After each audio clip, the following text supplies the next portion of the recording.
Donc, théoriquement, c'est Jacques Chirac. Mais bon, il est maire de Paris, ce sont quand même des grands rivaux, Mitterrand et Chirac, et surtout dans l'ombre, on dit que Chirac se prépare pour la prochaine présidentielle de 1995. Mitterrand pourra plus se représenter, Chirac a autre chose à faire, en gros, et il propose donc à son ami de toujours, Édouard Balladur, le poste de Premier ministre. Édouard Balladur commence à bien connaître Nicolas Sarkozy, et au moment de former son gouvernement, il lui propose un poste. Nicolas Sarkozy devient donc porte-parole et ministre du budget.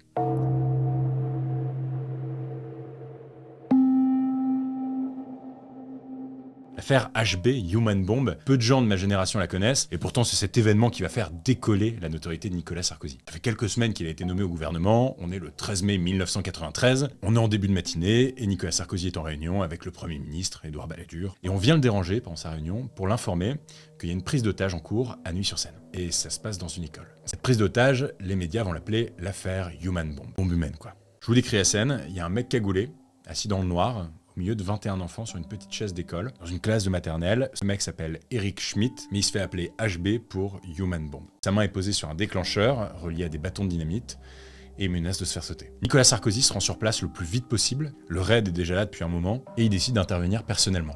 C'est pas une blague. Sarkozy va obtenir le droit d'entrer dans la classe pour sortir certains enfants. En 24 heures, il va rien se passer, jusque la nuit suivante, où HB va négocier un café. C'est probablement la pire idée, puisque la police va verser un somnifère dans sa tasse. Le mec va finir par s'endormir, et il va être abattu de 3 balles dans la tête. Fait divers aura tenu pendant plusieurs jours la France en haleine, et tous les journaux télévisés affichent une image, Nicolas Sarkozy, applaudi en héros, qui sort un à un les enfants dans ses bras. Sa popularité explose.